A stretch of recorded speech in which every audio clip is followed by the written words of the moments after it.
Start. Perfect. So day 2 of Power BI. Let's do a quick recap of what we did yesterday. I will take you through the notes so that you also get accustomed to them when you're doing your own revision or practice. And then we'll continue working on the next examples. So I'm going to come to entire screen, present, and in the same folder, you have a PowerPoint called Power BI Notes. In that, we were yesterday working on the case study in Parkway, right, where we were doing data cleaning, data modeling. So I'll run you through the case study. So the problem statement was very clear. We had multiple files, some in folders, some on their own, that we were supposed to load and create a singular table.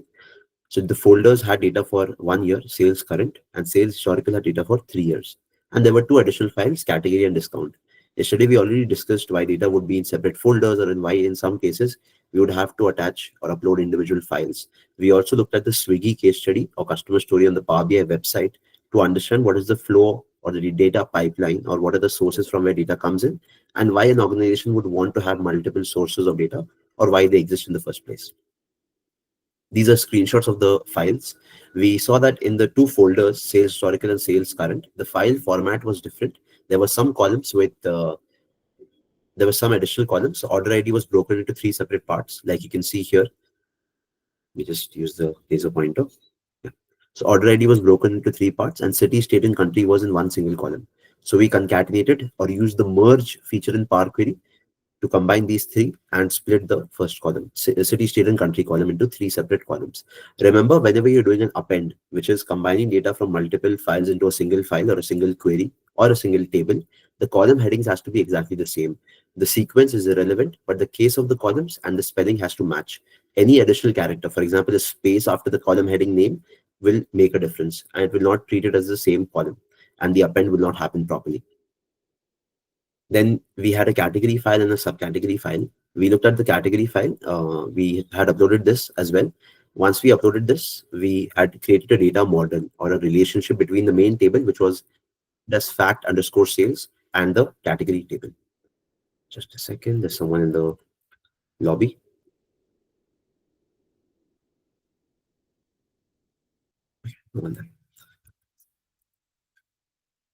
Perfect. Just FYI, if you wanted to clean this data in Excel, right, as in fill down the values. Now in Excel, there is not a challenge on why this would be this way, because Excel, it is, allows us to structure the data in whatever format we want. But if you had to populate this, we in Power Query, we use something called a fill down, where we right click on the column heading and choose the fill down feature. In Excel, what you would have to do is you would have to first highlight the entire data, press Ctrl G, then go to this feature called special, which will open the go to special window. In this window, you will have to choose blanks. And once you do that and press OK, all the blanks will be selected, right, in the highlighted range. The first cell will be visible this way. So whatever you type will be typed in the first cell itself. And let me do that one more time. Control G, special, choose blanks, press OK, equal to up arrow to select the value above. And then we would have to press Control Enter to populate all the remaining values. So every first cell, the same formula gets replicated across all the blank cells. This is what you would have to do in Excel, right? Power Query, not many steps required. A simple right click and fill down. Let's come back to the PowerPoint. Right? We have not yet approached the discount file. We'll be dealing with that today. Right? So the case study was simple. We had to consolidate everything into a single table. We have to create 2 custom columns, which we will be doing today as well. One for order priority and one for average dispatch time. So we combined files from folder. To do that, we went to get data in Power BI, and under all or under file, you will find the folder option. When you click on the folder option, it will ask you for the folder path. Once you click on the folder path, it will show you the files in that specific folder. The files can be Excel, CSV, JSON, PDF, or any format, but you have to ensure that the files that you're combining or appending have to be of the same extension. So you cannot combine an Excel and a CSV. All of them have to be Excels, or all of them have to be CSVs. When I say the word combine, it can mean 2 things, either an append or a merge. Append is vertical, adding more rows. Merge is adding more columns to the right. At the bottom, you have 4 options, right? We went to combine and transform. What that does is it combines or appends our data which is the three files that you see on the screen here, and takes us to Power Query. Load will directly take you into Power BI, but not append the table. So you will have three individual tables. Transform will give you directly take it into Power Query without appending the tables. So it will create three separate queries, and then you will have to go and do the append, which is an extra step not required. So you can directly click on combine and transform. Right, all the notes are mentioned on the right. We also looked at why it is important to choose the sample file. In our case, it does not make a lot of difference because the files that we're working with have a fairly similar structure, at least in the context of the same folder. Right. First file is a default. We can choose whatever sample file we want. We discussed that if there are columns with there are files with inconsistent columns, some files having more number of columns compared to the other, then you will have to create a sample file with all the column headings to accommodate all the other file parameters. Then we looked at what a parameter is, which is nothing but the sheet name. In all the three files, in this case, the sheet name is called sales with an uppercase S. The sheet name is same across all the three files, hence we are able to click on it directly here. Then once you click on OK, it will open a different window. Anytime you see this window, this will always show up this yellow ribbon, or it might be a different color now, given the Power BI updates. But if you see this ribbon, you don't have to touch it. It will remain as long as Power Query is open. Once you close and apply Power Query, the window will go away. This will be visible on the Power BI window. Once you come to Power Query, we looked at the main interface. On the left-hand side, you have your queries, which is nothing but your tables and any other automatic steps. When we combine from a folder, there are other functions or parameters that are being written automatically. We had discussed those yesterday. Sales historical is the main query. I have not covered advanced editor for you. I'll show you that today. This is the formula bar. We had seen that any step that we do in Power Query is converted into a language called M code, and all the formulas are written here. It is a completely different language. So learning that is a different, learning curve altogether. It is not similar to Excel or DAX. On the right hand side, we can see all the steps. This is called the query setting pane. You can rename the query or table name from here, and all the steps that you do in a proper sequence are mentioned here. Any other step that you do will be added at the bottom. You can go back to a previous step. So this ensures that you do not lose out on your data at any given point in time. And if tomorrow new files are added to that same folder, you just have to come and click on refresh, and all the steps will happen automatically. Right? We looked at what these steps mean. So the first one, which is parameter, which is a define a parameter, choose a sample file. In our case, we said that the parameter will be the first file. Sample file will literally choose one file from the folder, which is going to be 2011. 2011 given that is the first file in the folder in terms of how the files are sorted inside the folder. It creates a function to extract data from that folder as well. Right? And then there is a transform file feature. It will capture the data from the sheet from the sheet which is 2011, and this transform sample file query will have data only for 2011, right? Basis whatever your data or basis whatever columns, rather not data, whatever columns your sample file has, all the other files will be appended accordingly, right? So your choice of sample file has to be very categorical in case your columns are very inconsistent across the data that you want to combine. On the left-hand side, I had shown you that whatever we do is recorded. On the right-hand side, you have an applied steps pane. Whatever we do is recorded here, right? Each step is essentially mentioned here. To do a quick run through of the steps that happen when you combine from a folder, what we do is we first select the folder, then we put the folder path, and after that we choose the sample file, we choose the sheet, and we press OK, and we choose combine and transform. That brings us to Power Query. At the backend, what is happening is it will ignore hidden files from the folder. In case you have hidden a file in your folder, it will create a function to get data from each file. It will rename the name column to source.name. It will remove all of the columns except source.name and transform file, and then expand the data, which will give us the appended data. And the last step, which is changed type, right? That happens where it is identifying the data type for each column. We also saw in Power Query that one column can only have one data type, unlike Excel. So if a column has multiple data types, then it will throw you an error, and it will show you ABC123 to the left of the column name, which means the data type is undefined. If a column data type is undefined, you cannot take that into Power BI. A column has to have a dedicated data or a specific data type. So all the steps that we do here are visible individually, but there is one area in Power Query called the advanced editor where you can go and see all the code. So whatever steps we do are translated into code essentially.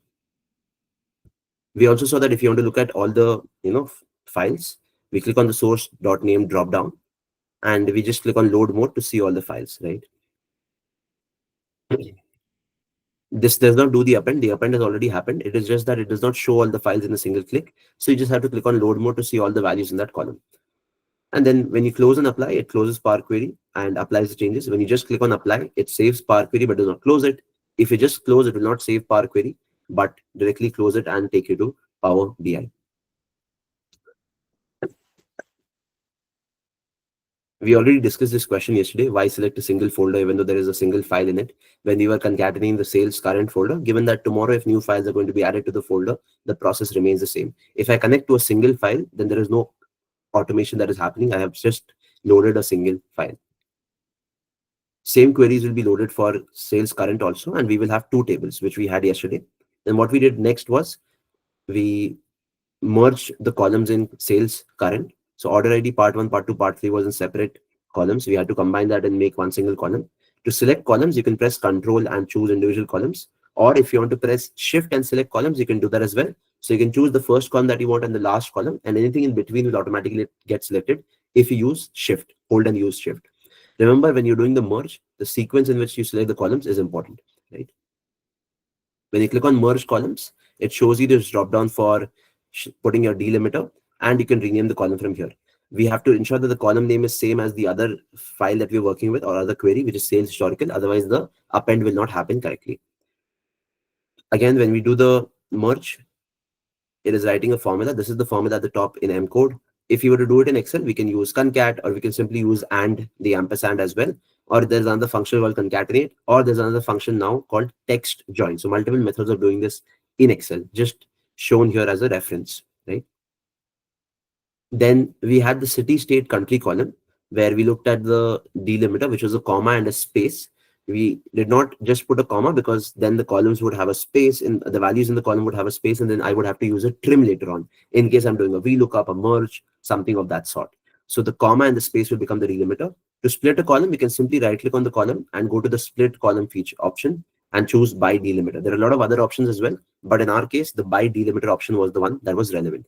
In custom delimiter, we literally put a comma and press the space bar once to add the space character, and we simply click OK to have three different columns. Once the three columns are split, you will still have to rename them because it will call them city, state, country 1, city, state, country 2, and city, state, country. The column headings have to be same, so you will have to rename them as city, state, and country for the append to happen successfully. Then we looked at how to append the queries. So under the home tab, you have an option called combine, or group called combine, and in that group you have two options, merge and append. Merge is adding more columns, so it's vertical. You can see from the icon here as well. And append is merge is horizontal, append is vertical. In append, there are two options, append queries and append queries as new. Append queries as new will create a third query, so it will keep your sales historical and sales current query as it is, and create a third query with the combined data, which is what we had done. Once you click on append queries as new, it shows you this drop down. My first table was sales historical, my second table is sales current, and after you click on OK, it will create a third query called append 1, which will have data for all the 4 years from the two queries. You can combine more than two tables as well. Remember, order of columns does not matter as long as spelling and case is same. When we do that, we will have a query called append 1. We rename that as fact underscore sales, right? We looked at why it is called fact and why one is called dim. Fact is nothing but your transactional data. Just may you keep expecting that more records or more rows will get added. Dimension or dim is nothing but a master table in which not a lot of change is going to happen, and you can reference that as your mapping table or your master table. Remember, even after you do the append, you cannot delete the queries, because if you look at, let me just open Power Query one time. So I'm on the 20th December file that we were working on yesterday. So if I come to fact underscore sales and I look at the source for this, the source is nothing but sales historical and the sales current query. So if I delete any one of these queries, it will cause an issue because the source will disappear. And if the source is not present, obviously the data will not be retrieved accordingly, right? So it will give you this error that the query cannot be deleted because it's being referenced by another query, append 1, which we rename as fact underscore sales, right? Perfect. Then we added the dim category table, right? In that we saw when we first add the table, it will come in this format. It does not automatically detect the column headings, right? We looked at why that happens because all the values in this column are of the same data type. So Power Query cannot automatically identify whether the first row is the header or not. So we manually go to this option called use first row as headers and we promote the headers. Once we do that, the first row becomes the heading. Then what we do is we right click, go to fill and choose fill down to fill all the values, which is what we did in the next step. And the values will be populated accordingly. Once we had done this, then we came to the model view. And in the model view, what we did was, let me just minimize these panes on the right. Yeah. What we did was we removed any relationship that Power BI had automatically detected. So in your case, if there are still relationships, which means this line existing between sales, historical, sales, current, and any of the other two tables, you can simply right click on that line and delete it. The only relationship that will exist is from dim category to fact sales. The reason being that both of these tables have subcategory as a column. And if I want category level information, I can source it from the dim underscore category table, right? And these two tables on the left, sales historical and sales current, we clicked on this hide symbol to hide them from the reporting view, which means that when I come to the report view here, I will not be able to see those tables. Perfect. I am going to come back to Power Query. This is what we've done so far, right? I just give a quick recap so that you're on the same page. Now, fact underscore sales is a table that I want to continue working on, or a query that I want to continue working on. And I would like to add my next I would like to move to the next step now, okay, which is adding the discount file. Now, if you look at the search for it, yeah. So this is the discount file that we'll be loading in Power BI, right? What issues do you think are there in this data set? Like, is the data set okay? Can this be loaded into Power BI directly, or do we need to do some cleaning prior, or do we need to do some cleaning after loading it into Power BI? What do you think?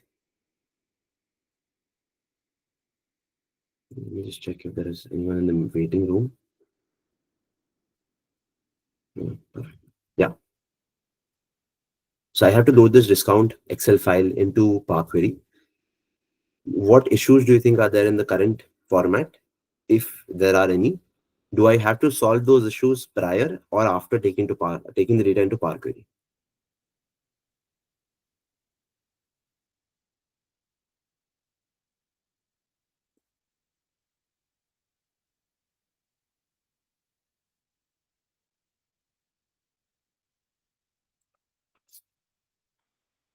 Okay. So in Excel, there are no issues as such, right? Excel, this is a beautiful structure. It's a pivoted structure. But what you need to understand that is that a pivoted structure, which is when your values that are supposed to be in a single column. For example, I need to have a single column for region are populated as the heading, which means this is a pivoted structure. Now, pivoted structure is difficult to work with in a tool like Power BI or Power Query for that matter, because it does not allow you to combine or merge data. If I have to map US, APAC, LATAM in the other fact underscore sales table, I cannot map these at a row level because these values are not present in the rows. So I have to do something called unpivoting. Right now, unpivoting is a concept that is not just present in Power Query. Just give me 1 second.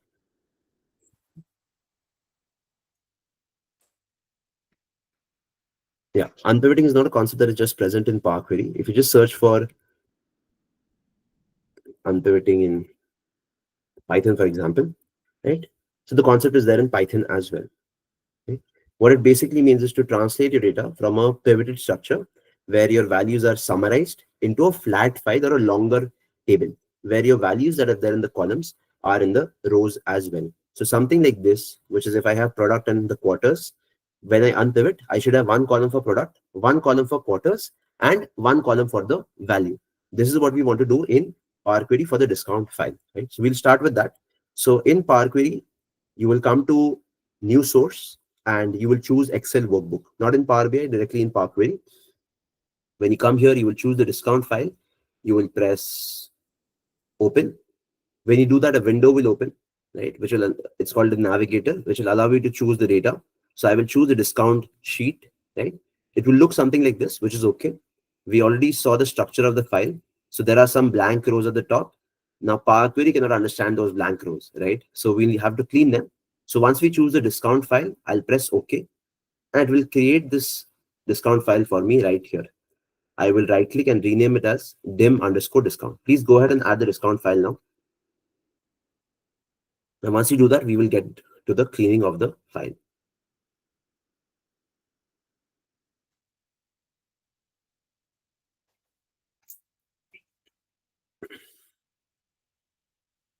Please add the discount file into Power Query, and we'll get to the cleaning of the file after this.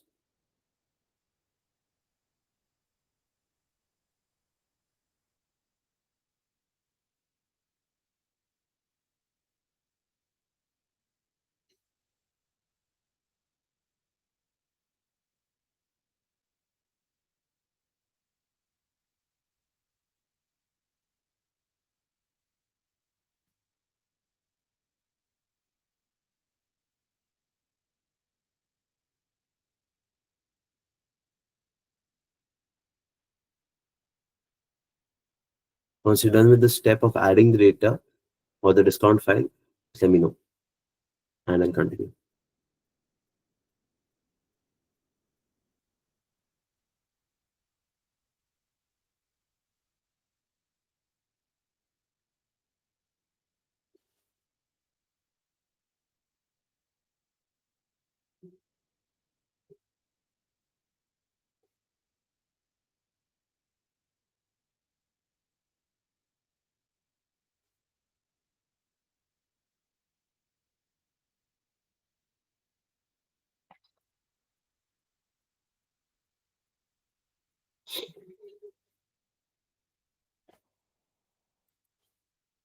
Perfect. Now, once you're done with adding, what you will do next is I'll have to first clean this data. Okay. Now, every file that you work with, the process of cleaning is going to be very different. Okay. Now, I have worked on a lot of different projects. So, for example, March this year, we were at a company where we were dealing with a lot of bank statements. So, what used to happen was they used to get data from, so it was an energy company, and energy companies, since they have a lot of cash available with them, what they, as in the banks, what they do is they keep on creating FDs for short periods of time. And given that they have a lot of, huge surplus or huge amounts, the number of FDs that they create is also very large. So they will have 150, 200 FDs that happen, that get renewed. Then, so for every FD that happens, there's a FD receipt that is created. Now they have accounts across Axis, SBI, and I think Citibank. Now these different banks were giving them a bank statement and the FD receipt in a single structure. Now every bank has a different structure for the PDF that they create for the bank statement or the FD receipt. Now it becomes very complex when the data is very unstructured across all the three files. So remember, whenever you're combining data or you expect that more data to come in, for example, tomorrow if I expect new regions to be added and new order priorities to be added in the same folder where I replace my current file, the structure has to be exactly the same. Otherwise, my process will fail. So whatever automation you do, whether it is in Power Query, whether it is in Python, whether it is in Excel, the precondition is that the structure that you start with, the file format of the structure, has to remain the same so that the automation can run successfully. Any change in the file structure will cause the automation to break. Now, in my case, what I have to do here is I have to delete the first three rows and I have to delete the last row. I don't need this market as a heading, right? That will be created later. So the first three rows are irrelevant and the last row is irrelevant. To do that, what I can do is under the home tab, I have a feature here called remove rows. Under the reduce rows group, I can click on this remove rows drop down and I can either choose to remove top rows or remove bottom rows. Or I have this option called remove blank rows as well. When you choose remove blank rows, it will delete every row except for the market row. The reason being that the entire row is not blank. There is one value in the row that is present, which is market. Okay. So when you say remove rows, I'm just going to delete that step. It is going to delete a row that is absolutely blank, which means none of this cell should have a value. So in that case, what I'll do is I'll just remove my top rows from here, right? It'll ask me how many rows I want to remove. I can specify 3 in this case. So it'll remove 3 rows from the top. I can press OK. Right?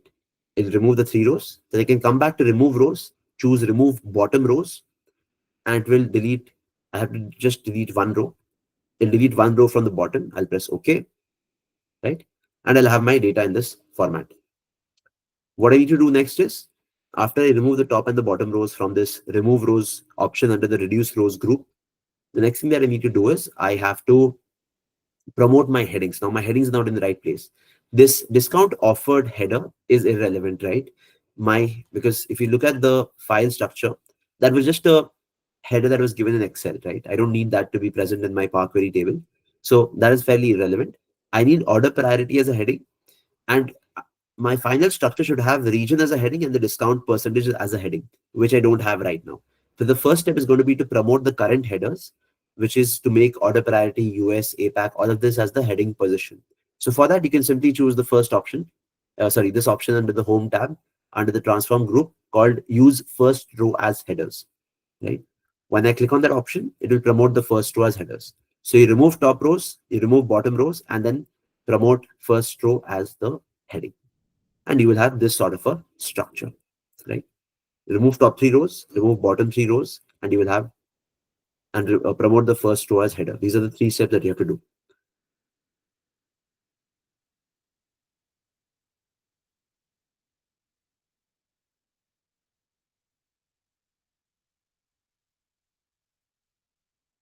Also, please ensure the discount query is renamed as dim underscore discount, because this is also a master table from which I'm just retrieving information basis order priority and basis region.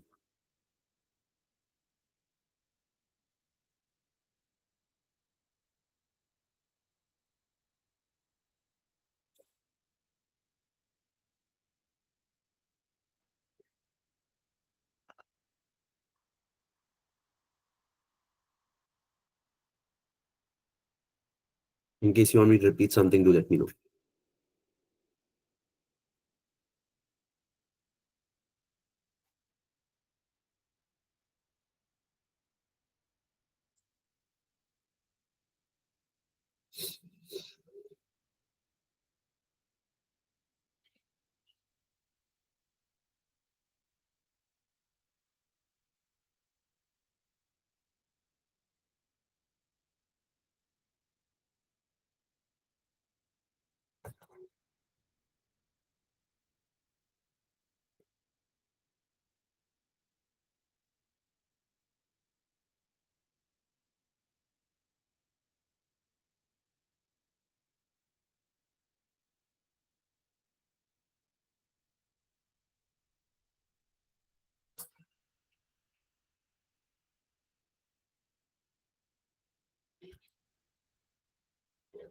Perfect. I'll just wait for 2 more minutes for the others to also complete, and then I'll proceed with the next step.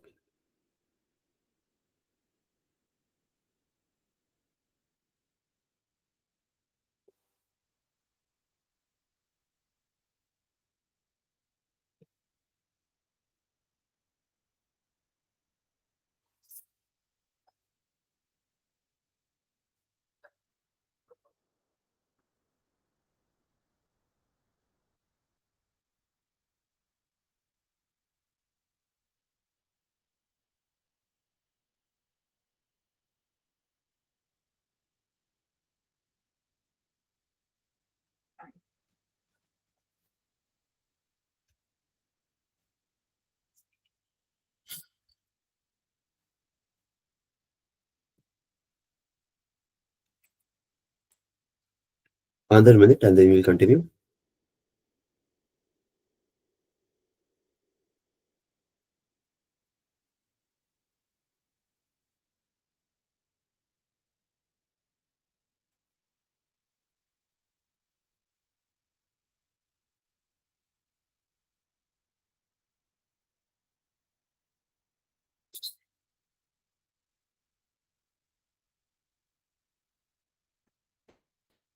Okay.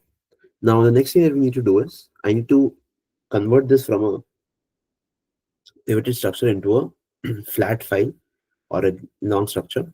For that, what I need to do is I need to ensure that I have one column for my regions and one column for my discount percentage. Now, the reason that I'm doing is that if I want to map the discount percentage with each order that is there in fact underscore sales, I cannot do it right now.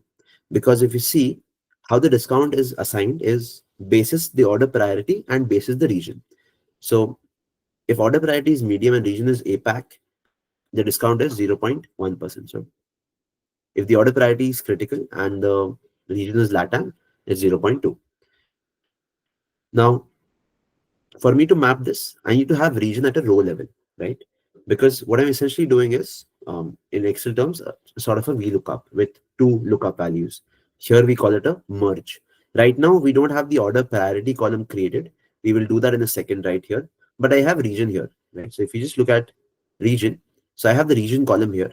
And for me to map each row or each record in fact sales is nothing but a transactional record.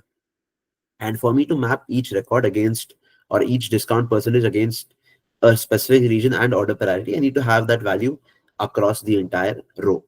So to do that, what you will do is you will right click on the first column, which is order priority, and you will use this option called unpivot other columns. You'll use this option called unpivot other column. I'm just going to zoom out and show you what happens when you do that. So right click, unpivot other columns.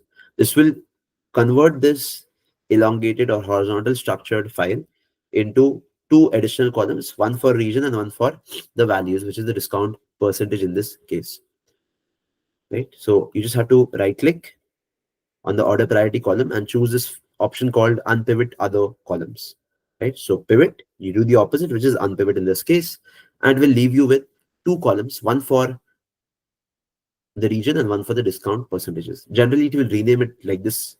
One it will call attribute and the other it will call value. To rename a column, you can simply double click on the column heading. This can be called region and the other can be called discount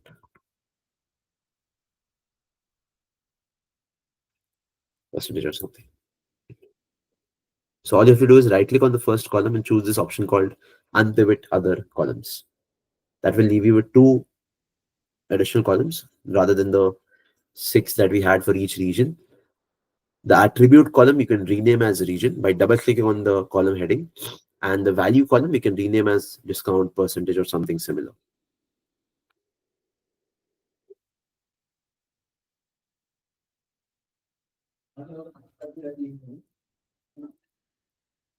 You've got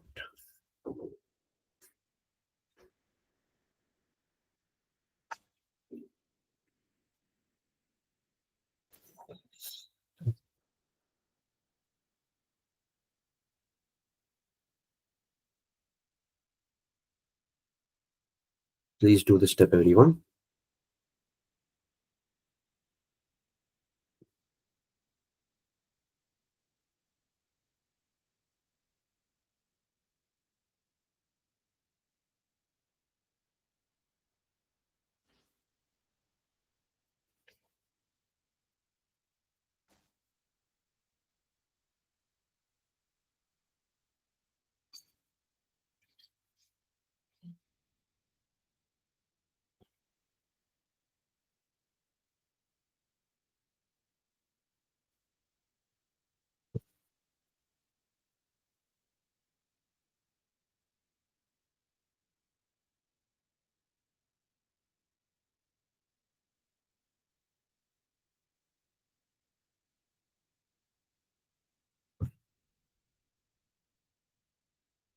Once I have it in this structure, then for me to do the merge becomes fairly easy. Right? In Excel, even the structure is not correct, you will still be able to write some complex formula to get the result that you want. But in Power Query, you have to ensure that the structure is right for you to perform the additional or the further steps.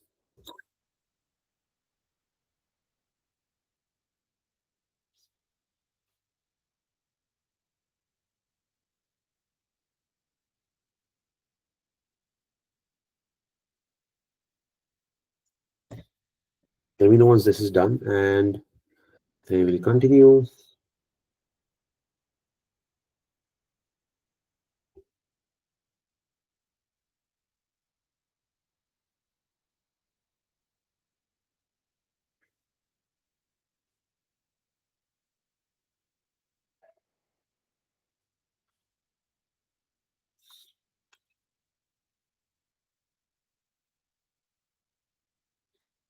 Okay, great. I hope you've renamed the column as well. Okay. Now, what I need to do is I need to get this discount percentage into my fact sales file or query. Right now, I can't do it because I only have region as a column, and only basis region I cannot assign the discount percentage, right? The discount percentage is a combination of region and order priority. Now, the order priority column does not exist in my other table, fact underscore sales. So we will need to create that. To do that, what we will do is in your fact underscore sales query, you will go to the, once you will come to this query, you will go to a feature called add column. And in this feature, what I want to create is nothing but a conditional column, right? So if you remember the case study, what we essentially need to do is, just a second. Yeah, we need to create the order priority given by the operations team basis the order slabs. So anything or any amount less than 500, less than equal to 500 will be considered as low. Anything less than equal to 2500 will be considered as medium in terms of priority. Any order in terms of sales amount less than or equal to 5000 will be considered high, and anything above 5000 will be considered critical. Now, I don't have to write a formula to do this in Power Query. I can, but I don't need to because I have a feature called conditional column. When I click on this feature, a simple box will pop up, right? Options box. And in this, what you will need to do is first give the column a name. So I'll call it order priority. And once I do that, I just have to specify my conditional statement. To do that, I will choose the column name. So my conditional statement is dependent on the column sales, that if the sales is greater than, less than, so on and so forth. In our case, if the sales is less than or equal to 500, so you literally write 500 here. I want it to be low. Again, when you're specifying text here, unlike Excel, you don't need to put double quotes. Like Excel, you don't need to put double quotes here. Once you write the first clause, you can mention the second clause. Again, you will choose sales here. Then you will, in our case, the conditions are less than or equal to 2500. Yeah, 2500 will be considered as medium. Then I will add a third clause where I'll say that my sales, if it is less than or equal to 5000, will be high. And I don't need to add a next clause because there is a else here. Else here. So it's like a statement that you would write in programming where you have if condition is true, then this, else this, and finally you close with an else end. So in this case, I would want to mention critical for all orders that do not fall under any of these specified conditions. Right? So you'll have to go to fact underscore sales and then go to add column, then choose conditional column, and then populate the box like how I've shown you on the screen.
Great. Um, just so you know, again, all of this is also mentioned in the notes here. So if you follow the notes correctly, you will end up on this step as well, which is right here. Okay, so we use the add column and conditional column feature, which is specifically only for creating a conditional column. Remember to name your column order priority. That's also important. Otherwise, you'll just have to rename it later, which is just going to add an extra step. Now, if you were to do this again in Excel, you can do it somewhere like this, where you write an if condition in a separate column. In Power Query, in that box, whatever conditions you specify get converted into the code that you see at the top here, which is the table.add column, right? So each, if, then, else, if. So do you see in the terms of the syntax, the language is very different compared to Excel, right? So you added these as a reference point also here, so that you get an understanding of how different the languages are in case you decide on learning M code in Power Query.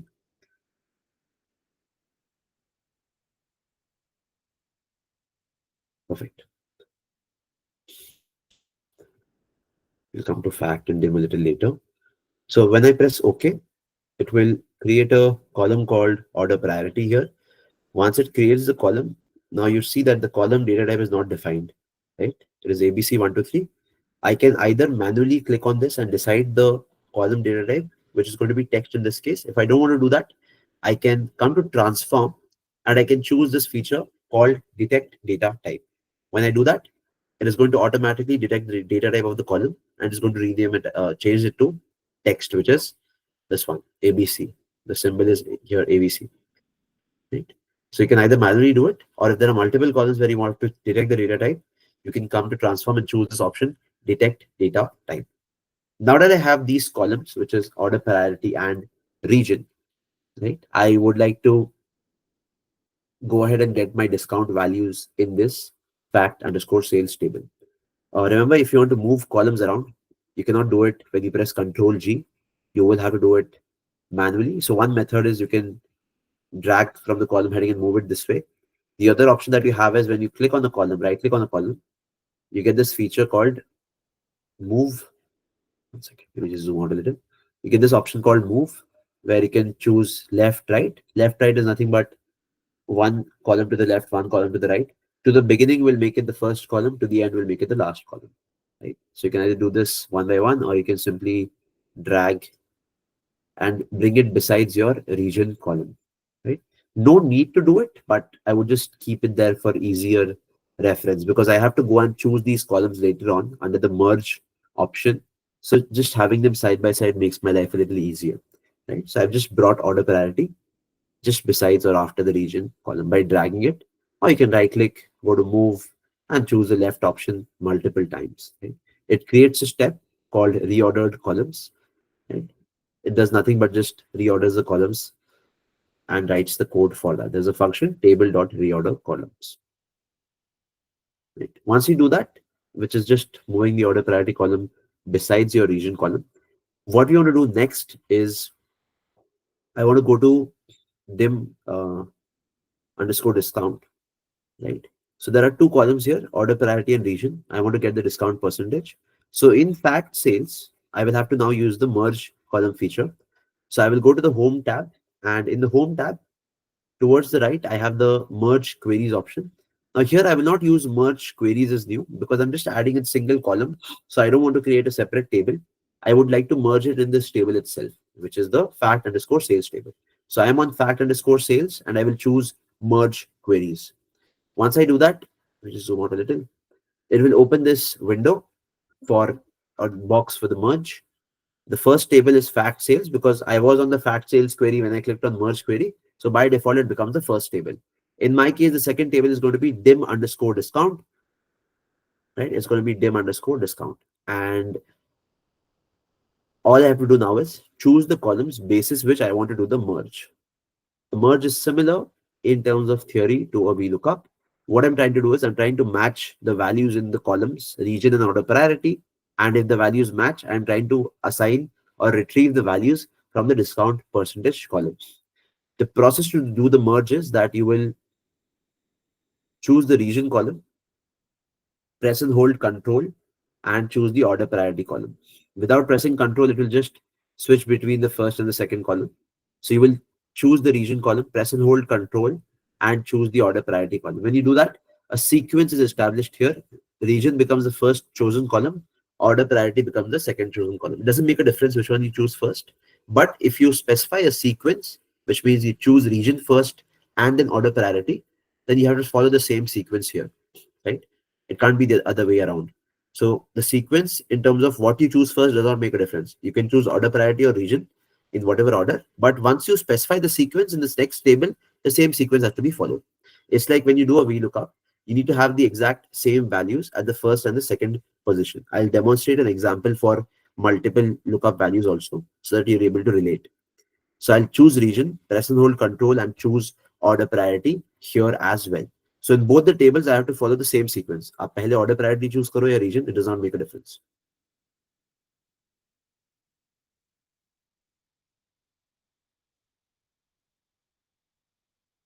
Please do this, everyone. And I'll come to some additional options that are there here. We look at those before moving on to the next step.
Let me know once you do this step, and then I'll come to the next part.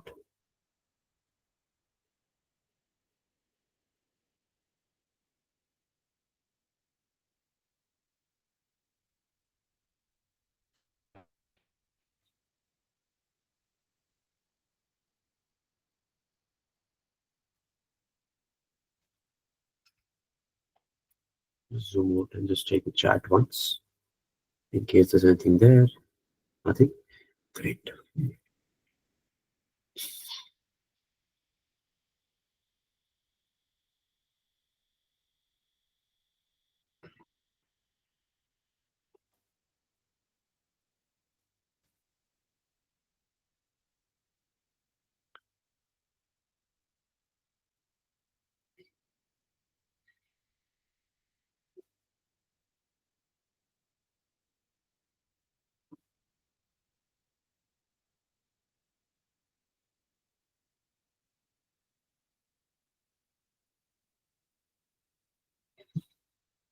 You can stay on that same window.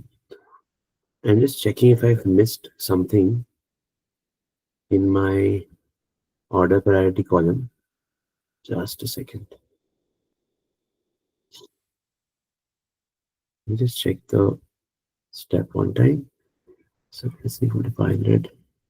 Low, 2500, medium, less than equal to 5000 high, and anything over 5000 is going to be critical. Okay. Merge. Coming back to merge, choosing my second table. Nation, order priority, nation, order priority.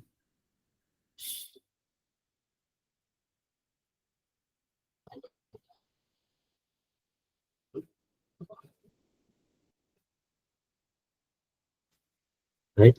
Now, by default, the join type. So here we don't have a lookup. We have something called as joins, which we have in SQL as well. So by default, one join that we'll be using most commonly is a left outer. In this case, also left outer join becomes relevant. What that means is that any values where the discount percentage is missing, it will show a blank or a null.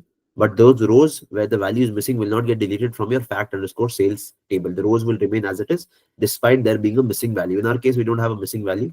We have zero mentioned anywhere where there is no discount allowed or discount allocated, right? Once you do this, you can simply press OK.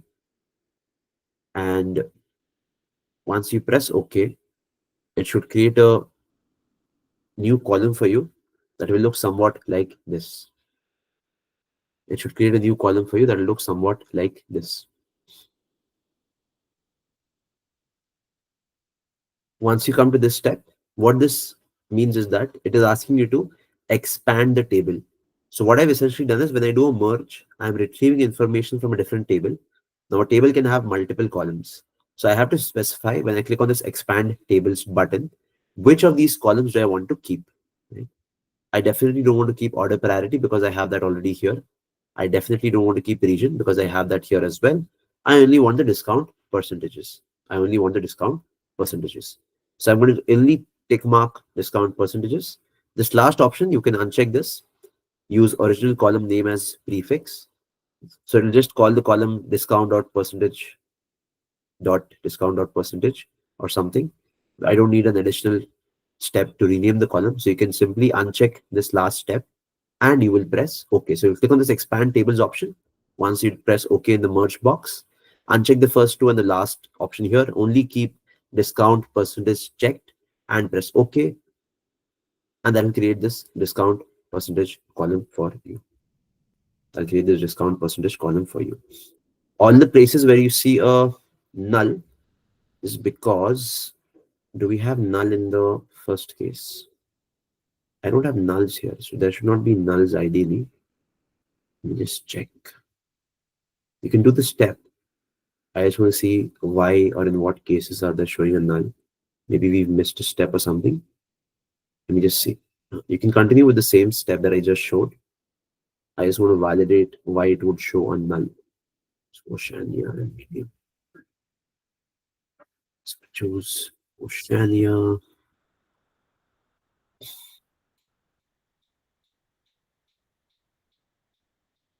Okay. That is happening because Oceania as a region is not mentioned there. Cool. What else is not mentioned? Let me just see. Some region has not been mentioned in the discount table. Hence, against those regions, the value might not be populated. Just take a screenshot here quickly to validate, to show you as well.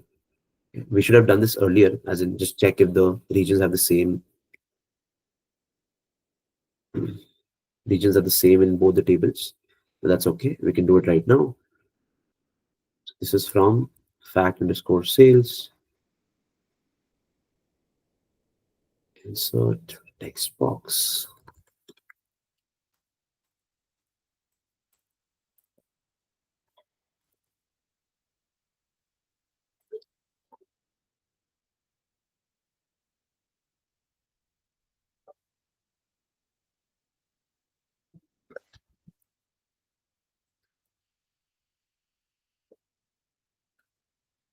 And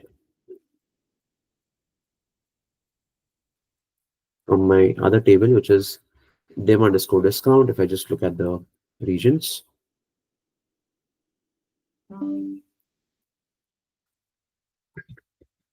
right? So you see the reason it shows null is because some of these regions, they don't match at all in this case. Some of them match.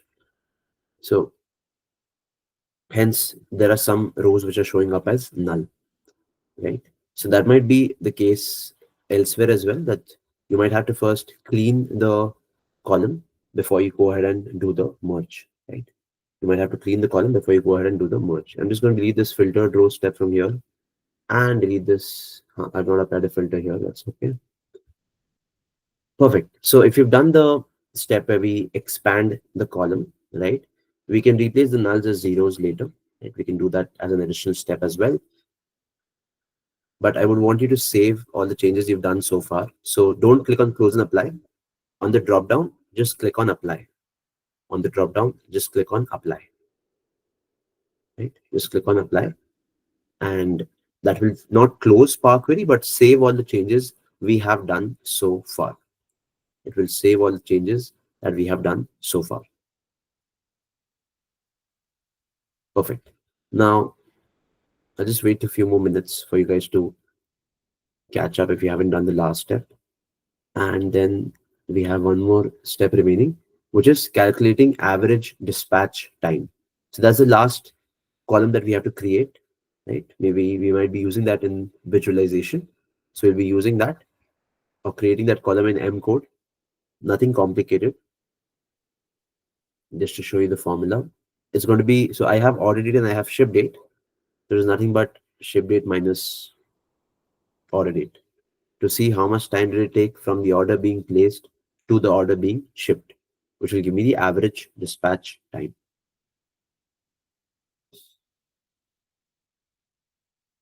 Which is right.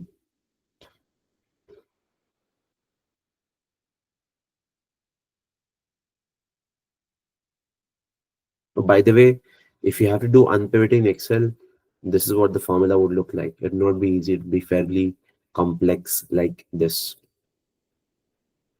Okay, so that's also mentioned in the slide.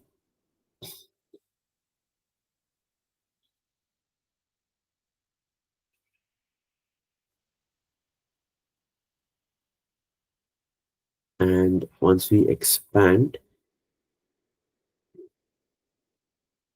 I need to have the, so this is the formula that we have to write, which will give me the, this is for profit. This one, average dispatch time. There is nothing but ship date minus order date. So we'll see how to write this now. So to write a formula column, so you have a feature called custom column that we'll have to employ here. So what you will need to do is you will need to go to the add column feature again. Earlier we used conditional column. You can use something called a custom column as well, right? When I click on custom column, it will expect that I write a formula. It's going to call this average dispatch time, the column heading. You can either start typing the column names here, or if you're new to this, you can choose the column from here and insert it. So I simply want to do ship date minus order date. So I'm going to click on ship date, insert it with the minus sign, click on order date, insert it, and that's how the formula syntax looks like. So it's going to come, the column name is going to come in square brackets, right? So in case you're new to this, you will use this insert feature until you get familiarized with the syntax for M code.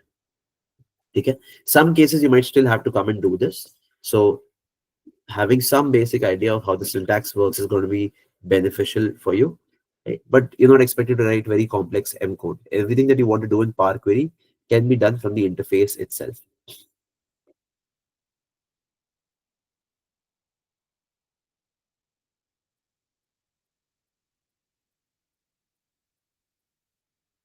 Once you write this, you can press OK, and the new column will be created called average dispatch time.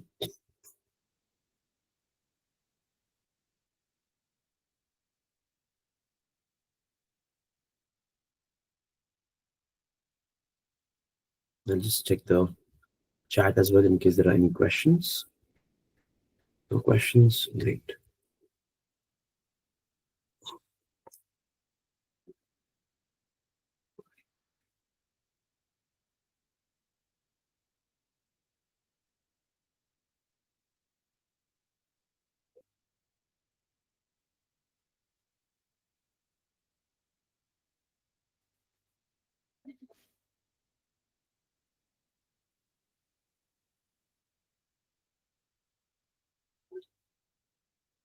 Once you do this, you can simply press OK, and the new column will be created.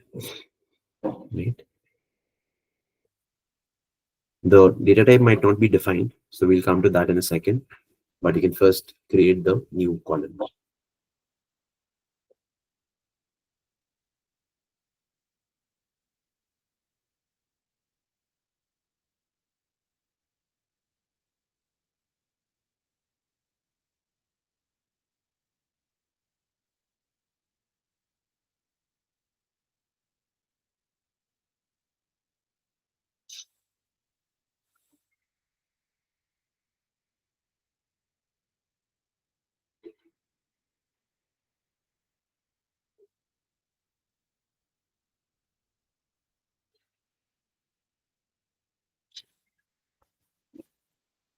you can simply press OK. And if you don't want to decide or detect the data type automatically, you can go to transform and choose this option, detect data type. It'll convert into time. I don't want it to be time, so I can click on it and just make it decimal number, right? Because average dispatch time will generally be in days, right? Zero would mean dispatched on the same day. So if you look at an example here, yeah. So in this case, 14 and 14. So the zero would mean it is dispatched on the same day, right? So if I detect it automatically, because I'm subtracting two date columns, it might not understand the data type effectively. So rather than detecting data type, you can manually click on this button and make it a whole number or a decimal number, right? Zero means dispatched on the same day, right? One would mean one day after the update, so on and so forth. Two, three, four. The larger the dispatch, the average dispatch time, the more number of days it took for the order to get shipped. Please complete this step. And after this, please remember to apply changes in Power Query.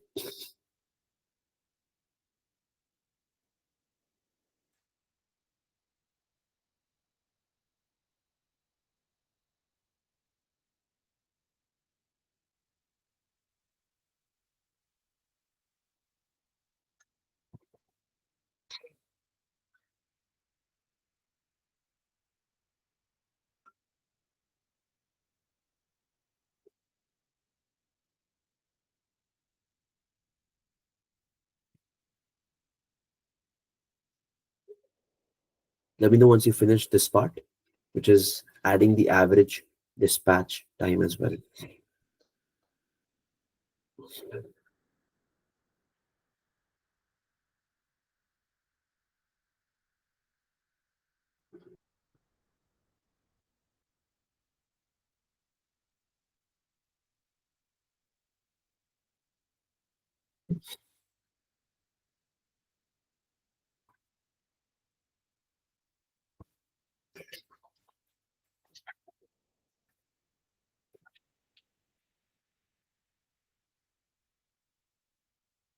Just let me know in the chat once you're done with that step. Close this.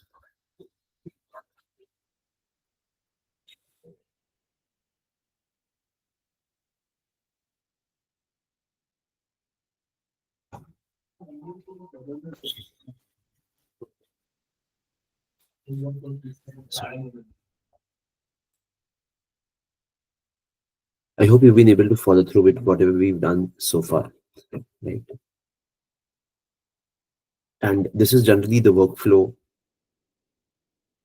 that is expected from a user in Power Query. I am also working on a project today that I received multiple files from client, and what they do right now is manually someone has to sit and across 8 or 10 files do VLOOKUPs to consolidate into one larger table. I'll be automating that process using Power Query. I'm currently working on that project. Once I complete that over the next few days, I'll be able to showcase it to you guys as well.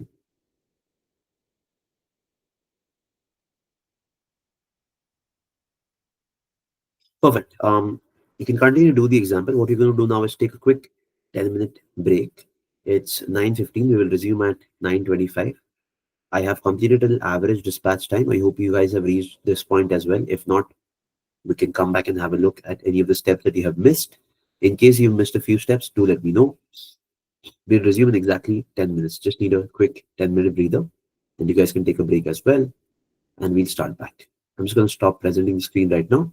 If you have questions, put them in the chat. Or you can ask me when we return at 9:25. Thank you.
Perfect.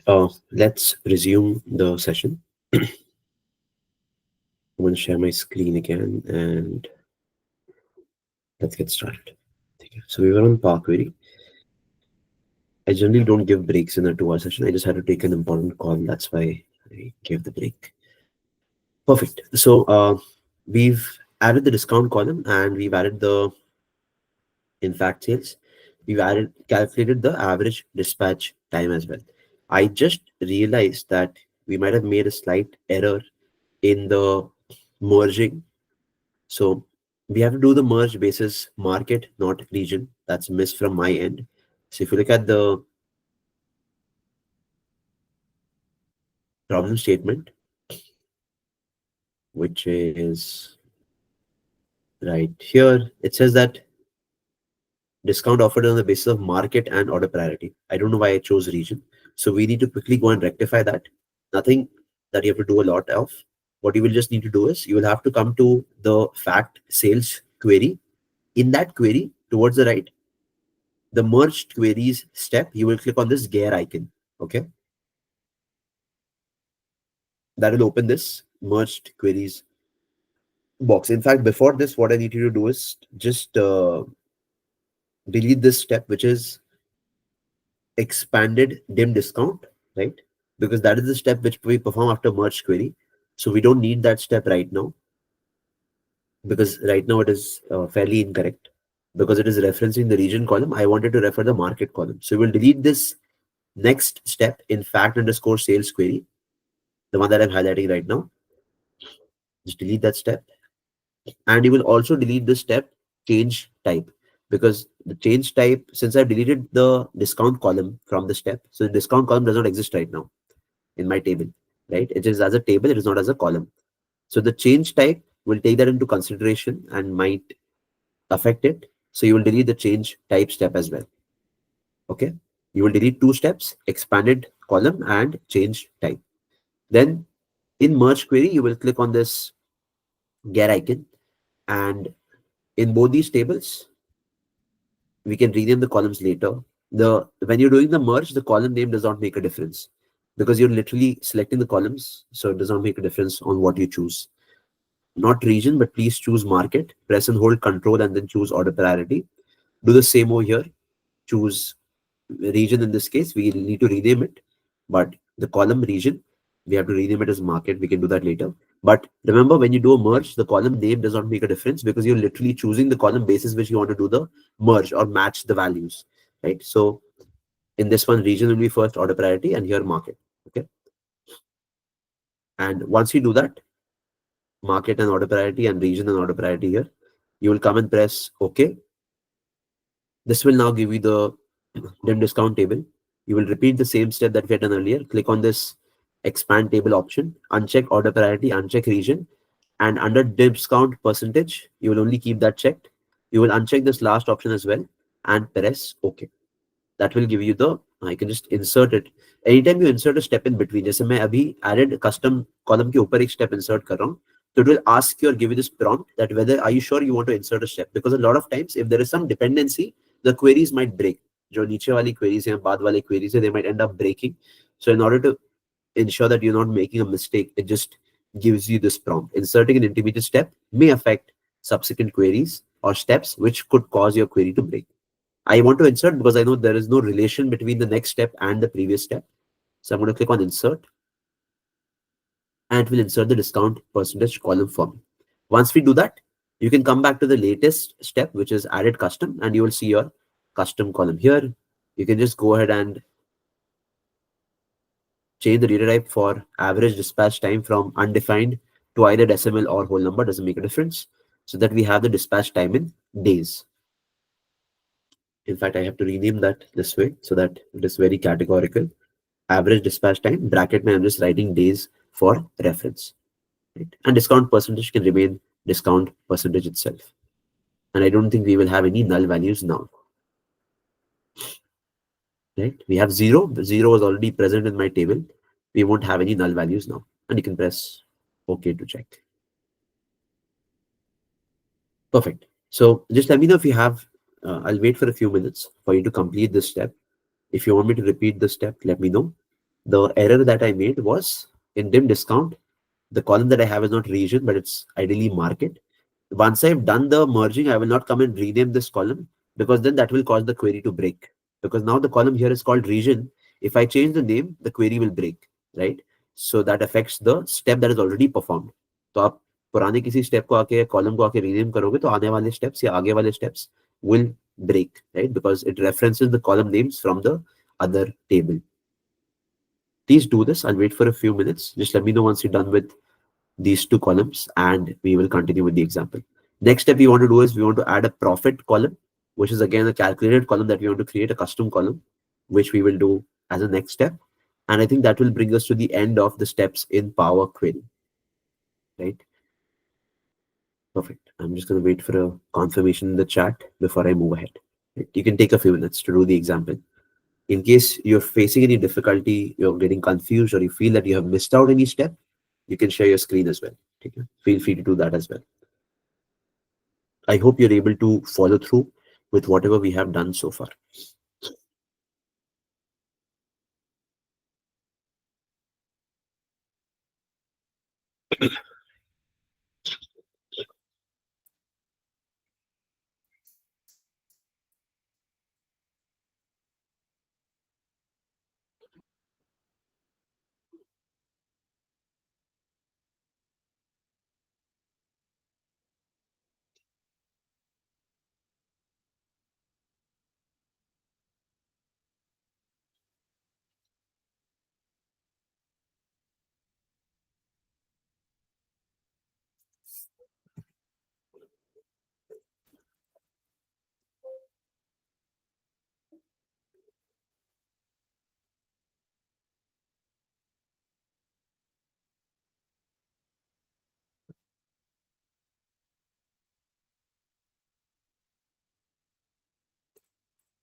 Let me know once you finish the steps and then we'll continue with the rest of the example.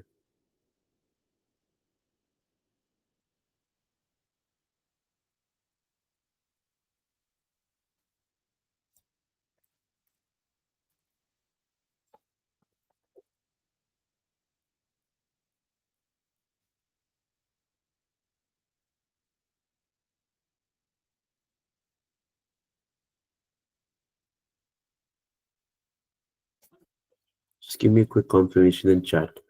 Done? Take care. Great. Perfect. I'm just going to save up, click on apply to save the changes that we've done so far. Okay. So there are two tables that we'll be referencing in when creating visualizations, which is fact, sales and dim category. क्योंकि dim discount से हमें एक ही column चाहिए था जो discount percentage वाला column है. बाकी दो जो कॉलम है, which is market, but we've kept that as region, which is okay for now. And order priority, they're already present in fact underscore sales table. Okay. So once we do that, the next step is to create the profit column. Okay, which I'll show that to you here. So the profit column, again, the calculation is right in front of you. So we're going to go to add column, right? And we're going to come to custom column. Okay, we're going to add column and come to custom column. Custom column mein hum, I'm going to call this profit, and we're going to create the calculation. Okay. So the calculation that you want to have is sales minus, cool. So I'll take sales first and insert sales, then the asterisk, 1 minus discount, because discount is in decimals now. So just to make it a complete, we're doing 1 minus discount, then subtract the cost of goods sold. इसमें आप spaces use कर सकते हो, ठीक है, space का relevance नहीं होता है, तो अगर आप multiple spaces भी डालते हो उससे formula में कोई issue नहीं आता है, ठीक है, just to make it more readable. Or you can break it into different lines also. For example, I can press shift enter and break it into different lines. That will also not cause any issues. Minus cogs minus shipping cost, ठीक है, आपको एक line में रखना है, आप एक line में भी रख सकते हो, आपको मल्टीपल लाइंस में ब्रेक करना है, आप मल्टीपल लाइंस में भी ब्रेक कर सकते हो, ठीक है. That is something we can do. To break into different lines, you just have to use shift enter. Excel may we use alt enter to break it into the same to break into different lines in the same cell. Here we can use shift enter, and it tells me that there are no syntax errors. So spaces, yeah, line breaks will not cause an issue. I'm just going to share the formula with you in the chat so it's easier for you to just copy it.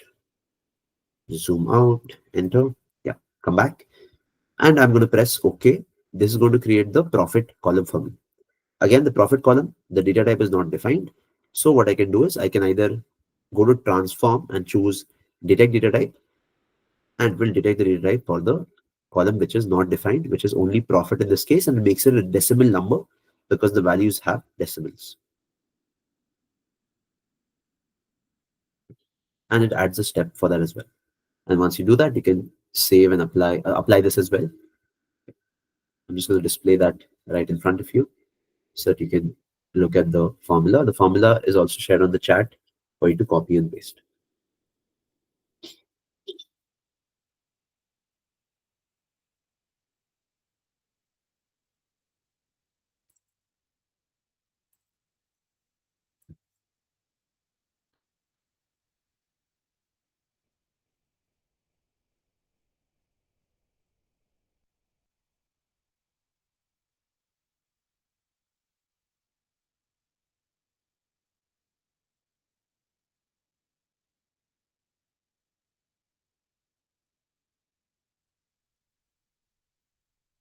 Please do this step, add the profit column,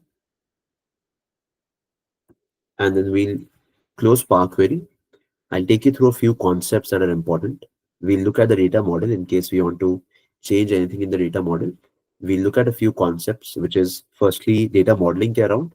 मैंने कल कुछ cover किया था, which is a relationship, कि one to many relationship क्या होता है. थोड़ा सा और theory I want to share because it's fairly important. And then we will proceed with visualizations.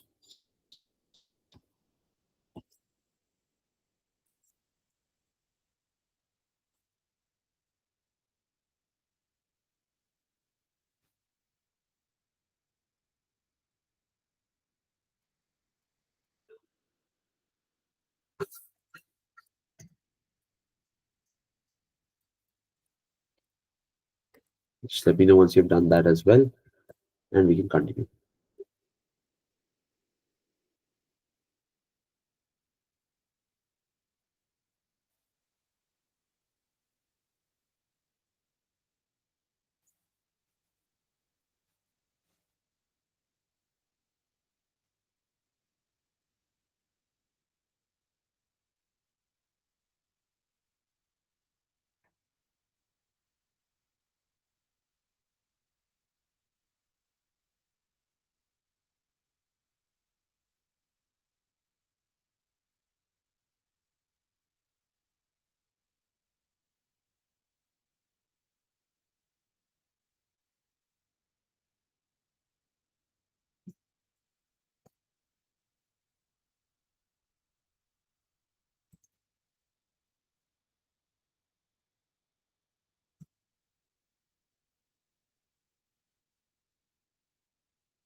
Please do this step, everyone.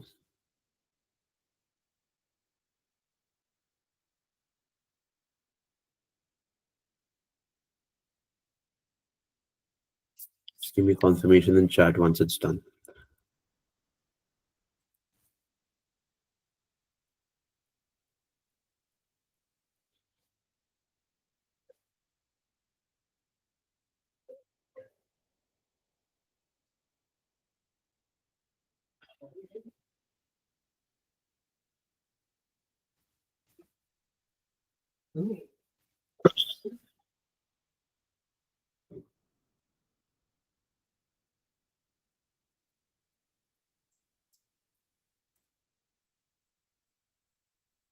Great. Thanks, Iqbal, for the confirmation.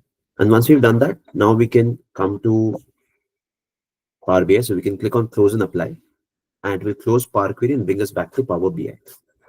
It'll close Power Query and bring us back to Power BI.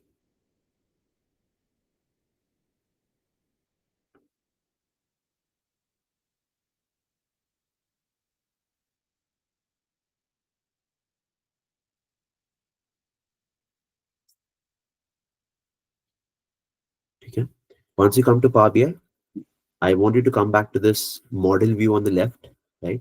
And in the model view, now we've already hidden sales historical and sales current.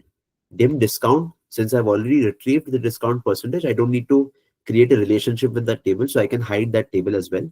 So you will see that the relationship is not established anywhere. So I can just click on this I symbol to hide the dim discount table. Right? That's it. You can move it somewhere on the left, doesn't make a difference.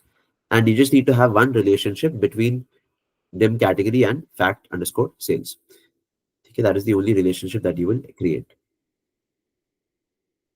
Okay, please ensure that you hide dim discount as well by clicking on the hide symbol, the I symbol, to hide dim discount as well. And ensure to save your Power BI file also after this step. Please ensure that you save your Power BI file as well after this step. Okay. Once you do this, please come back on my screen. I'll take you through a few notes before we move ahead. A quick check, everyone. If everything is clear so far, please give a thumbs up, some sort of a confirmation in the chat. Thank you, Iqbal, for the confirmation. Thank you, Samama.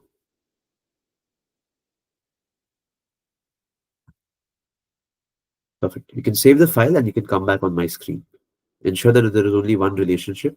In case you have any doubts on how to create relationship, अब delete them, या आपके file में आपको कुछ समझ नहीं आ रहा है या आपको कोई step miss हो गया है, तो please let me know. You can share your screen, you can walk me through the problem, and I can guide you on how to solve it. Okay, I've saved my Power BI file. I'm going to come back to my screen now. Okay. So this was the last step that we had to do in Power Query. So I'm not going to take you through the entire case study again. I hope you have a good sense of it. We did a recap of what we did yesterday also. Two topics I want to cover for you. One is this joins. Joins I will not touch upon today. I want to spend time on dimension and fact table. ये होते क्या हैं, ठीक है? तो one thing that I've already mentioned is if you want to, or if your objective is to clear the Power BI certification, right? You will have to read a lot of documentation that is available on the website. So the official website for preparation is, if you just search for PL300, PL300, जो first link आता है अगर आप उसको open करेंगे तो यहाँ पे आपको सारे जो है नोट्स मिल जाएंगे. So the exam generally tests you at 4 levels: preparing the data, which is Power Query, modeling the data, visualizing, and then managing and securing. मतलब बनाने के बाद आप distribute या organize कैसे करते हो उसको so that other users can access it. All the notes for everything. यहाँ पे there are no videos. You will only find documentation and you will only find screenshots. For example, if I get started with the very first module, so it starts with something very basic. Okay, what is data analysis? What is the role in data? What are the tasks of a data analyst? Remember, the Power BI exam does not, it is called Microsoft Certified Data Analyst, not Microsoft Certified just Power BI Associate. Power BI Data Analyst, which means it tests your ability or skill as a data analyst. So not just a user who can work on Power BI, but your understanding of business problems and understanding of business context as well. So I was just sharing with you that the very first module starts with something very basic, okay, which is what are the roles of a data analyst, what are the tasks of a data analyst, and then it moves towards what are the building blocks of Power BI, and then abhi there is a new module also. Copilot introduced हो गया है, तो Copilot is nothing but the AI feature in all the Microsoft products. So उसके बारे में भी there is a module. ठीक है? I'm not sure if they asked. Like, I did not get a question in the exam on Copilot, and I don't think it was there earlier. It's a new module that they have introduced. ठीक है? Now what I want to show you right now is something called a data model. ठीक है, आपकी screen पे जो data model दिख रहा है आपको, this is called a star schema model. So if you just come to Google Images, you can have a look at my screen. Like, you don't need to go anywhere. And if you search for a Power BI data model, right, you will see a lot of examples here. And generally, these examples will look similar in terms that there is a star schema that will be followed. Star schema का मतलब ये होता है that there is one main table or fact table at the center, and there are dimension tables around it. So I'll just take this as an example. I'll open the image in a new tab. So here your orders table is the fact table, which means कोई भी order अगर register हो रहा है तो वो इस table में रिकॉर्ड होगा. And then from the orders table there are multiple connections created across other tables, relationships. I have a returns table which is separate. I have a customers table. I have a date table. I have a order details table. I have a products table. I have a salesperson table. And generally the relationship is from the master or the dimension table, that is always going to be the one side, and the fact or the transactional table will be the many side. The reason being, अगर हम date का example लें तो ideally power BI में क्या होता है, आपका जो डेट टेबल होता है उसमें एक यूनिक डेट एक ही बार आएगी. For example, in my orders table I can have 100 orders processed on one day, so I will have the same date repeating for 100 records. But for me to create any date related calculation, I need to reference date from a separate table जहां पे date एक ही बार repeat हो रही है. So वो unique date में यहां बनाता हूं. ठीक है. Similarly, if I want information around returns, that if a order has been returned or not, तो यहाँ पे ऑर्डर आईडी रिटर्न है कि रिटर्न में यस नो होगा, ऑर्डर आईडी में ऑर्डर आईडी होगा. So for me to check this, I will not keep it in the same table. Okay. And the reason we don't keep it in a single table is relating to a concept called normalization. Okay. So I'm not sure if I recommended this to you earlier, but this is something that you will have to watch. Okay. I'm just going to give you a brief introduction, but you will have to watch this video for a better understanding before you come for tomorrow's session. ठीक है, मैं link में डाल दूंगा, अभी मैं chat में share कर रहा हूँ. So database normalization is a concept in which, to sum it simply, there are different forms of normalization, but to put it down simply, it is to break your data into as many level of granularity as you can, so that redundancy is reduced. The repetition of data or repetition of columns is reduced, and each table has a relationship with the other table basis one column only, which is what we discussed yesterday: primary key and foreign key. What is primary key in one table will be foreign key in the other table. Additional notes are given here also for your reference, right, on what a star schema is specifically, right?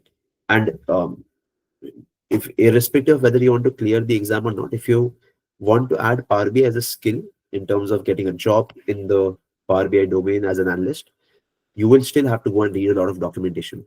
Videos देख के सिर्फ, yeah, even this workshop will only take you up to a specific point. You will have to go back and read what is read or go through the documentation. The documentation takes care of every important thing that you need to do. For example, under this particular document, which is understanding star schema and the importance for Power BI, it takes you through what star schema is. Generally, हमने अभी discuss किया that there is one fact table और उसके आसपास आपके पास multiple dimension tables होंगे. इसमें do not expect any videos. There's only going to be images. Then it talks about normalization and denormalization. Okay. For example, a normalized table would look something like this, where product key acts like a primary, is mentioned only one time, and a denormalized table is where all of this information is mentioned in a single table. Ideally मेरा product का जो information है वो एक separate table में होना चाहिए जो highlighted है, और अगर मुझे इस table में product related information चाहिए, so I should only reference the product key. अब इस product key के अगेंस्ट में category क्या है, color क्या है, नाम क्या है, वो सब एक separate table से आएगा. I store it in a single table, it becomes difficult to write calculations, it makes it unnecessarily complex, and makes understanding the table more difficult. That is generally what normalization means. So a lot of notes are given here. Okay, what are surrogate keys, what are snowflake dimensions, what are junk dimensions, what are fact tables, etc. A lot of times you might read a lot of things and you might not understand everything, but you will still have to read. You can obviously take the aid of GPT to understand, or Google a specific topic to get a better understanding or watch a video on it. but you will still have to go through this documentation for a better or a deeper understanding of the concept of modeling and star schema specifically. Okay, perfect. Now, just to give a quick run through of fact versus dimension. Fact table may you generally store your quantitative data, and in a dimension table is referred to as your master table. Descriptive, textual और categorical information. Grade मतलब level of ग्रैनुलैरिटी, या tableau की जब हम बात करते हैं, Tableau में there is a concept called level of detail, यानी कितने माइन्यूट लेवल तक इंफॉर्मेशन स्टोर्ड है. तो level of detail represented by the records in the table. In a fact table मतलब ऑर्डर लेवल पे या ट्रांजैक्शन लेवल पे इंफॉर्मेशन स्टोर होती है. डायमेंशन टेबल में सिंगल लेवल ऑफ डिटेल होता है. फॉर एग्जांपल अगर हम कैटेगरी सब कैटेगरी टेबल की बात करें, that we have, I have a single level of detail category and the sub category table. But if I talk about my fact underscore sales, I have category, subcategory, product ID, product type, color, etc., so on and so forth. Primary key, fact table में there is one column which will be a foreign key because वो repeat हो रहा है multiple times. Dimension table में there is only going to be one column which is a primary key. If we look at the example that we looked at yesterday, यहाँ पे आप देखोगे in our dim category table, subcategory is repeated only one time, which means every subcategory is unique to each row. But if I come to my fact sales table and I look at my subcategory column, which is right here, one subcategory might be repeating multiple times, right? Because multiple people might have purchased that subcategory. So this, in the fact sales table, this column becomes a foreign key. That is what it means. Then size, the fact table is typically large in size and it holds aggregated data for multiple dimensions over periods of time. Okay. Again, fact matlab transactional table. Your master table or dimension table is smaller compared to fact tables and they store unique values for each attribute. So ideally, if I had to break this table down further, which is the one table that we are currently working with, fact underscore sales, मैं इसको बहुत granular break कर सकता हूँ. For example, मैं order related data या order ID एक अलग टेबल में रखूंगा जिसके साथ मैं ऑर्डर डेट शिप डेट वहां रखूंगा. ठीक है, इस टेबल में सिर्फ मैं ऑर्डर आईडी रखूंगा. कस्टमर आईडी सिर्फ यहाँ रहेगी. कस्टमर नेम या कस्टमर किस सिटी सेगमेंट से बिलोंग करता है वो मैं एक सेपरेट टेबल में रखूंगा. तो इस टेबल में मेरे पास सिर्फ क्या आएगा, customer ID. So normalization as a process आपको करना पड़ता है as an analyst. You are expected to do it. No one will come and tell you that you to do it, but that's the right approach when working with data. Whether it is in Power BI, whether it is in actual databases in SQL that you store in the cloud, doesn't make a difference. But normalization as a process has to be followed because when you scale up your data, it will cause a lot of issues if the data is not normalized correctly. Right? You will just have a lot of duplication, a lot of redundancy. Creating relationships becomes difficult. You will have to write very complex calculations. When you have relationships, understanding the data becomes very easy. Right? So if I had to normalize this table further, यानी मुझे अगर इस table को और granular break करना होता तो मैं फॉर एग्जांपल कस्टमर आईडी सिर्फ यहाँ रखता और मैं और एक टेबल बनाता जिसमें customer ID, customer name, segment, city, state और कंट्री आएगा और पोस्टल कोड आएगा. In fact market and for that matter region भी आएगा. ठीक है, फिर प्रोडक्ट आईडी रखता मैं यहाँ पे, right, because each sub category is may be mapped to a product ID. I think, not sure, but sorry, product ID is basically product name. So each product ID is mapped to a product name. I would not keep product name in my fact sales table. I will create a separate mapping table which has product ID and product name. और दोनों table को मैं product ID पे link करूंगा. I hope you're able to make sense of this. That is how normalization works. Just to give you an example of how I would normalize this further, right? And you can do this after I have shown you. So I'm going to duplicate my fact underscore sales table. Right click on fact underscore sales and I'm going to duplicate it. Once I duplicate it, I'm going to rename this as dim underscore product. Okay. I'm renaming it as dim underscore product. And what I will do is I will take my product ID column, press and hold control and choose my product name column. Okay. These are the two that I need. I will right click on any one of these columns after selecting them and I will choose remove other columns. I will choose remove other columns. Once I do that, if I just filter for one product category, just to show you as an example,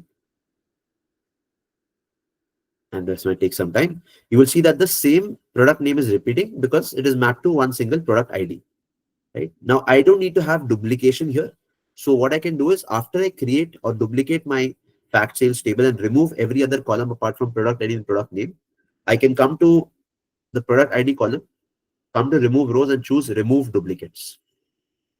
That will leave me with a unique table for product ID and product name. Okay. Once I have this, I can close and apply Power Query. I can come back and in my model view, I will see a new table created called dim underscore product. ठीक है.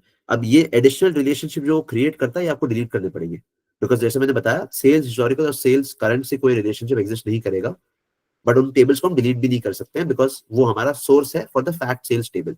सो any other relationship we will delete and we will only have the relationship between dim product and fact sales. इस तरीके से just going to minimize that. ठीक है.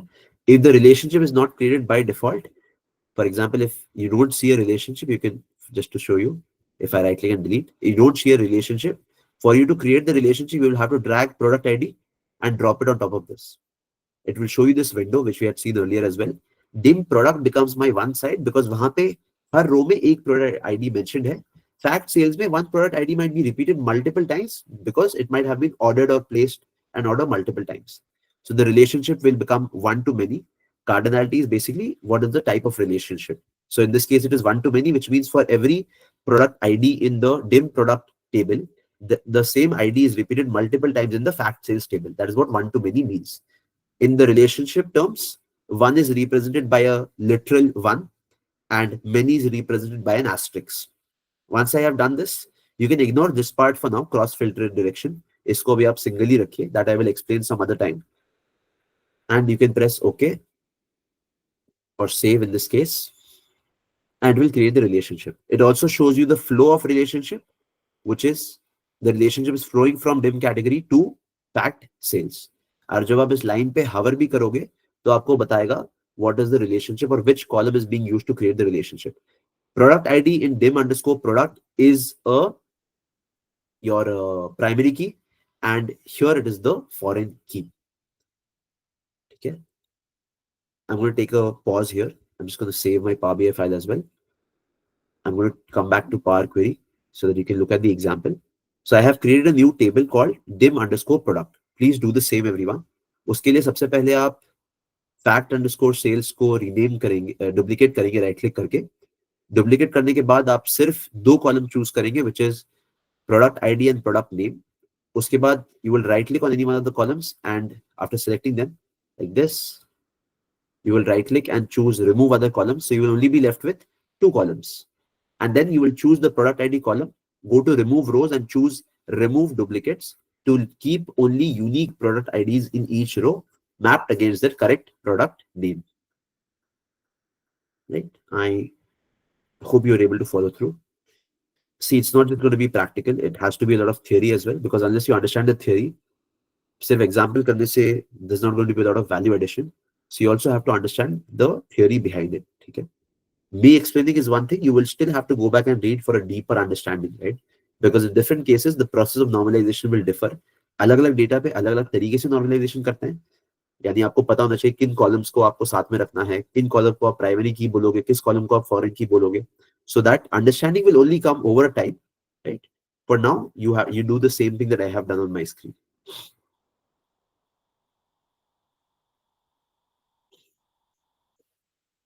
Okay. Just give me a quick confirmation if you're able to follow through with the example. I'll share this video also in the chat later after the call is over.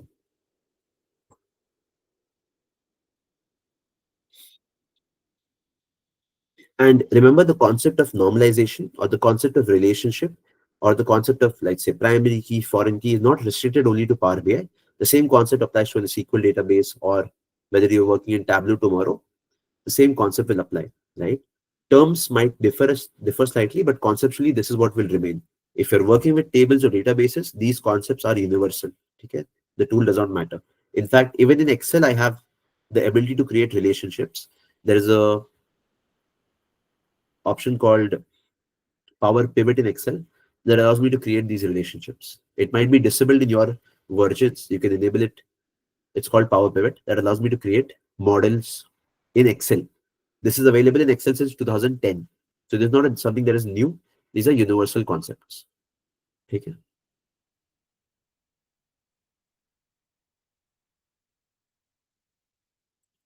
I'm just going to come back to Power Query so that you can create your dim underscore product table and then close and apply Power Query. Go to the model view in Power BI and create the relationship. Let me know once you do this. And then we will also create a separate table for customer ID, right? I'll help you create that as well. And that'll be the last example for the day. So just complete this one. You can take your time. Just let me know once it is done. Just gonna have a sip of water.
Let me know once this is done, guys. And we have one last step remaining, which is creating a separate table for customers, which will have customer related information stored separately. And that will be the end of today's session, right? So just let me know once you've created the dim underscore product table, and then we'll create the next table.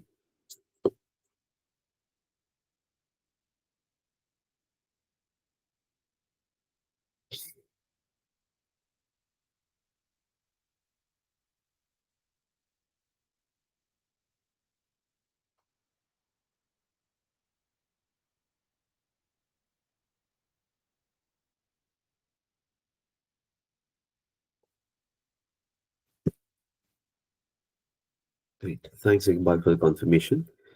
I'm going to come back to fact underscore sales again. I'm going to duplicate it one more time. I'm going to rename it as dim underscore customer or customers. And here what I will do is every information related to the customer, which is from customer ID till what segment the customer belongs to for the company, city, state, country, postal code, market, and region, right? Order priority is something that is not a customer table column. There is more of a transactional column because it is dependent on sales amount. I'm going to hold and press shift and click on region. So I chose customer ID. I press and hold shift and I click on region. It selects all the columns in between, right click and choose remove other columns. When I do that, I will only be left with the columns that you see on the screen. To open this go to column window, you can press Ctrl plus G, G for go to column. I will only be left with this. And here I don't need duplicate rows. For example, if I filter, now one customer might have made multiple orders, so his name or their name might be appearing multiple times. But I don't need that. So what I'm going to do is I'm going to remove duplicates. So I need for every row to exist only for one customer ID. I will not do this basis the name column. I will do this basis the customer ID column only. So I'm going to click on customer ID, go to remove rows and choose remove duplicates. Okay. Once I do that, it will show me, or it will have one row for every customer ID and customer specific information present in this table, right? So when I come back to fact sales, I will have to also delete the columns, right? So once I create the copy, I will have to ensure that these additional columns don't exist in fact sales. The only way they will be connected is through the customer ID column. So in fact sales, what I will do is I will select every customer ID I will have to keep because that is the primary foreign key here. But customer name till region, I can right click and remove that. For now, don't do it, right? But I'm just showing you. And here I can obviously remove product name as well, right? If I remove product name, it does not make a difference because I can retrieve product name information from the other table as well, right? And here I will not remove market because I have done the merge basis the market column. So market I will leave here, but the other columns, which is customer name, segment, city, state, country, postal code, I can right click and I can simply remove these columns, and I can also remove the region columns. Basically the columns that you have moved to the other position, right? Market I'm not removing because I have done a merge basis the market column, right? So whatever columns you separate, only one of those columns will remain in your fact table, which in our case is customer ID, and in the product table it is product ID, right? And you will ensure that in the dimension table only unique records are maintained, though duplication can be possible. One customer ID cannot have two, one customer ID cannot be repeated for two customers, right? Or it cannot exist two times in the master table. Once you do this, you can close and apply Power Query. When you come back to Power BI, you will see a new table and new relationships being created. Delete all the relationships that are not relevant. So any relationship between sales historical and sales current can be deleted by doing the right click on the relationship line. And the only relationship that will exist is the one between dim customer and fact sales, like you have it on my screen. So generally, this is how we position it. The dimension table at the center and every other table towards the side surrounding it. This way, great. So I have customer ID here. I have customer ID here as well, I think. Yeah. And that is how it is linked. So if you right click and go to properties, you will be able to see how the relationship exists. Right? How the relationship exists. It still shows, अच्छा यहाँ पे अभी जो relationship है वो उल्टा create हो गया है, which is from fact sales to dim customer. So you will have to delete. So sometimes the auto detect might not work correctly. So you'll have to delete it once, and you will have to manually drag customer ID and drop it on top of customer ID in fact sales. That will create a one-to-many relationship. That is the relationship or cardinality that we want it to exist. So auto detect relationship पे आप rely नहीं करेंगे, आप manually validate भी करेंगे कि जो relationship create हुआ है वो सही है या नहीं है, ठीक है? So in all the cases, the relationship that we have is a, this one also I'll have to validate. So dim product also we'll have to create one more time. So product ID and drop it on product ID itself.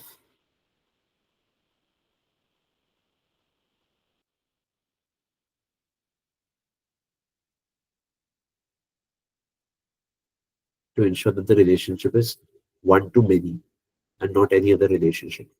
Okay. So the one side will be the dimension table side, and the many side, which is the asterisk representation, will be the fact underscore sales table. And you can save this.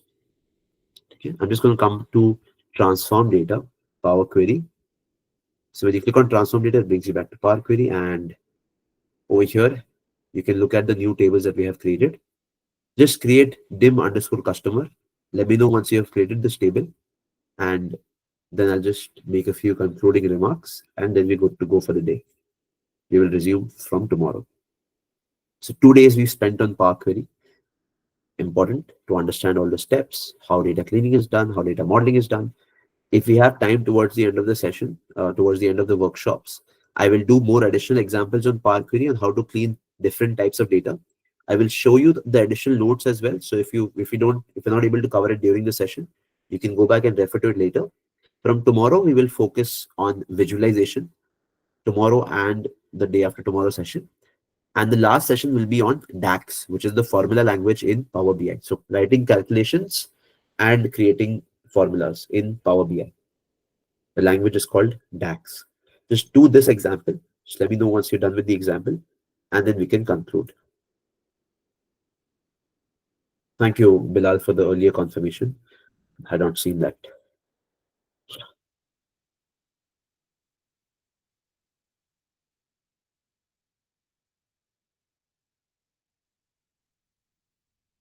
Remember to save your files, both Power Query, and then once Power Query is closed, remember to save Power BI as well. Right? I'm going to be uploading the file in the same location so that you can access it later as well. And whatever steps you've done are present in the notes as well. And you have the file as well with you to go back and validate or refer to any step that you might have missed. And obviously, you can come back and ask me as well. Right? Perfect. I'm just going to wait for a few more minutes. Let me know if you want me to go back to Power Query. Happy to do that as well.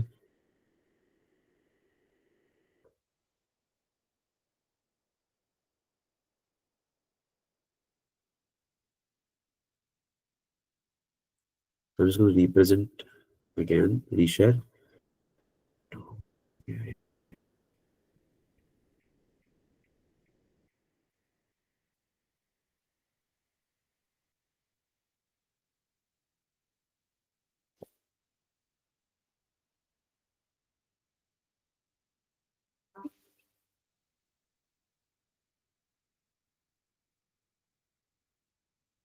Sure, you can do it.